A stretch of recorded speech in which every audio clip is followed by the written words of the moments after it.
Hello people, Gnmpolicemata here. As you may or may not know, HENkaku Ensō released just a few hours ago, and as such, I've decided to make a video on how to install it. To do this, you will need a PlayStation Vita or PlayStation TV running 3.60 and HENkaku, which is pretty easy to install.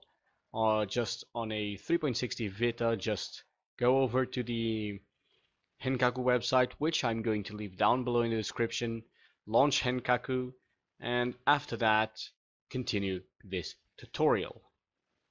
The installation shouldn't take more than a couple minutes total, including, well, everything you need to do, and then you will have a permanent HENkaku on your device, which will allow you to run homebrew and backups without having to launch HENkaku through the offline installer or the website, which is pretty neat.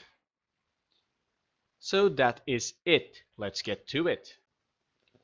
So now, before anything, I am going to enable HENkaku because I hadn't done so prior to recording the video. So as you can see, the URL is henkaku.xyz/go if you don't have HENkaku yet. If you do have it, well, I'm sure you know how to install it. After that, open Vita shell. If you don't have Vita shell, just grab the VPK file for it and install it with molecular shell. I'm not certain if installation will fail in molecular shell, but I've tried with Vita shell and it worked, so well, that's just it. Anyway, the official instructions recommend you put the Ensō VPK file inside the data subdirectory of UX0, and as such I'm going to do that. I'm going to transfer it over using FTP. The FTP client I use is FileZilla, which is available for Windows, Mac, and Linux. I'm not sure it is available for Mac, but it should be, I guess. I've only ever used it on Windows and Linux. So yeah, just put the address in, the port in, and connect. If you have any issues with that, well, you can ask me. If you use the USB connectivity option, well, use that instead.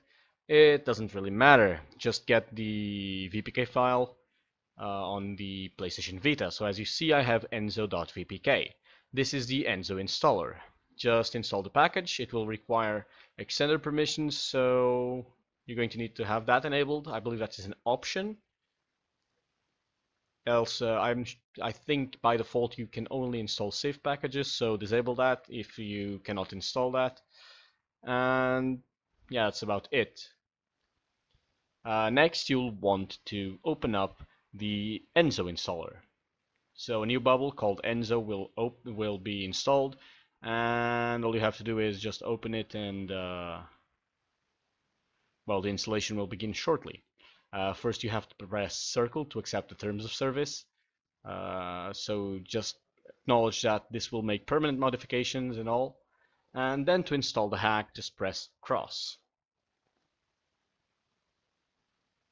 Don't do anything, don't touch your Vita.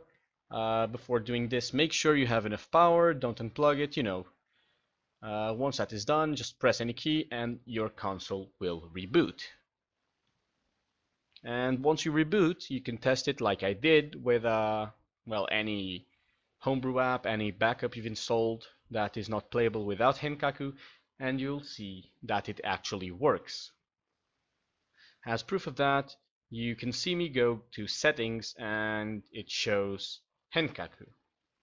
As you see, HENkaku settings, but I'm going down to system settings anyway, so that I can show you the 3.60 HENkaku 10 text. And well, that's about it. The installation is pretty simple. They made it quite easy to upgrade to Ensō, and now you won't have to rely on an online server, or you won't have to rely on the offline installer, which installed the exploit to the email app. An installation of Ensō is pretty easy too. You can do it with the Ensō application if you want to for some reason. And that's about it. Well then, thank you for watching, guys. If you enjoyed this video, make sure to click the like button below, subscribe to my channel if you want to see more, and well, that is it. See ya!